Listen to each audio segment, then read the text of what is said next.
If you're new to the channel, my name is Jordan Jareb. I spent 5 years in the Florida Department of Corrections. It's not the only thing I'm known for, by the way. I'm known for a lot of cool and interesting things. However, my 5-year stint in the Florida Department of Corrections and the events that led up to that is a big part of what I'm known for. So I like to talk about hypotheticals of how certain people would do in prison. It's a pretty popular series on my channel. Today's topic is the Amazing Atheist. How would the Amazing Atheist do in prison? Oh man, I'm gonna try to keep the banana jokes to a minimum, okay?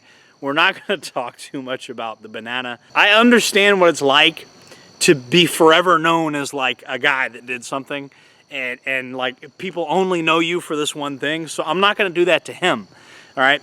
But he does have the reputation as being the banana guy, and if you don't know what I'm talking about, you don't know much about the Amazing Atheist. But anyways, that incident with what he did with that banana, as far as his taste, his interest, let's just say that, would affect how he does his time in prison, okay? If the Amazing Atheist went to prison, he would instantly have to be part of the gay community in there. Why? Because he is openly bisexual, okay? He's openly bisexual, and because of that, that would create a lot of problems for him in there. The reason I say that is, I really don't think TJ like prefers men. I think he prefers women, okay? I think he plays up his bisexualness to kind of appeal to his left-wing audience. That's what I think. I don't know that for sure. I'm not saying it's not genuine at all, but I think he does play it up. I think he prefers women. The thing about the gay community in prison is they're some of the most violent people in there. They fight over these relationships. So just like out here, men and women, you know, like men can get very violent if they find out that somebody's sleeping with their girlfriend or whatever. It's the same thing in there, okay? And I'm gonna tell you, like, of the grapes that happen in prison, the SAs, most of the victims of SA are people that are already in that community. If TJ ever went to prison, he would be forced into that community, and the problem with that community is they would expect him to put out, okay? They would basically be trying to make him put out, and if he, you know, the reason this is problematic is, like I said earlier, I think he really prefers women. I don't think he's really that bisexual. I don't think he'd be in there all day wanting to sleep with men all day. I just don't think that. Maybe I'm wrong. He could tell you more about his stuff than I could. I don't really want to think about it. That's not something I want to think about. In any event, he would be labeled that way if he went to prison, okay? So the expectation is they would want that dude to put out, 100%. They would want that dude to put out, and that would be his, the reason they protect him, keep him safe. You know, he also has money. I'm sure somebody would put money on his books, probably his own fans or whatever. But, you know, it is what it is. So you definitely would have them trying to play the extortion angle. Most of that would be handled in-house by the gay community in there. And they would label him as gay, flat out. That's how you'd get labeled in prison. And the fact that he really prefers women over men would actually be pretty irrelevant in there. It is a fact that this man would not receive protection from the mainstream inmate society. The white gangs like Unforgiven, you know, the Aryan Brotherhood type gangs would not protect this man, would not want to be associated with this man.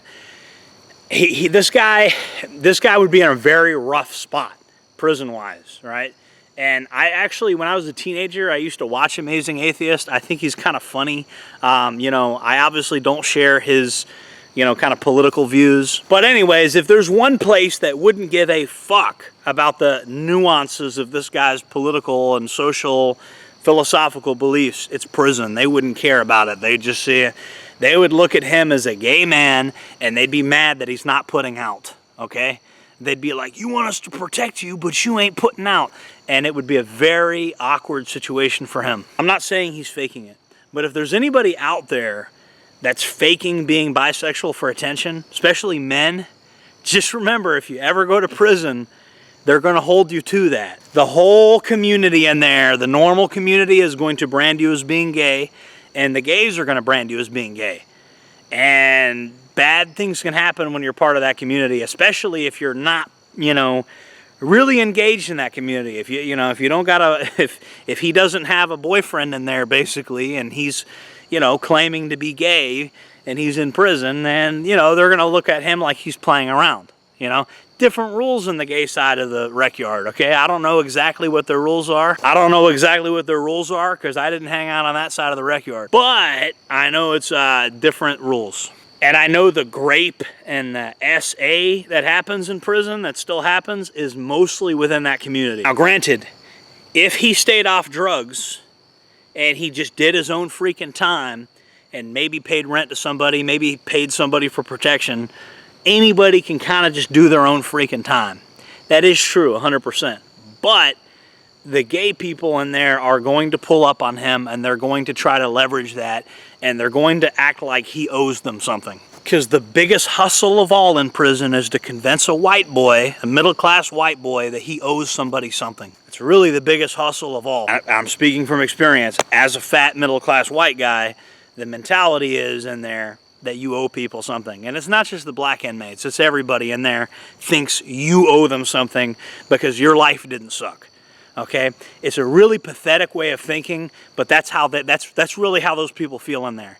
Because their life sucks and yours didn't, they feel like you owe them something. The good news is, I don't think TJ is going to prison anytime soon.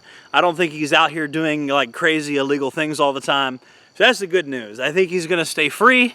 I think he's, you know, I don't think he's going to prison. I might even buy one of those paintings of his and put it up on my wall or something. If he could paint one that doesn't look like modern art, if he could paint something a little more, just paint a beach scene or something, TJ. I mean, come on, paint something that's not, can you just try to paint something that looks normal and I'll hang it up on my wall. So the verdict, would TJ survive? He'd live, but it'd be very traumatic. He wouldn't make it in there, not very well. And I don't hate the guy. I'm just speaking as objectively as possible. I don't think he'd do very well in there. If you got somebody you want me to do with this, like a hypothetical scenario about would they survive prison or not, leave it in the comment section and I'll do it. By the way, I sell camouflage products. I sell really stretchy, really comfortable stuff. Check it out. Check out the store. I'll see you guys in the next one. Jordan Jareb signing off.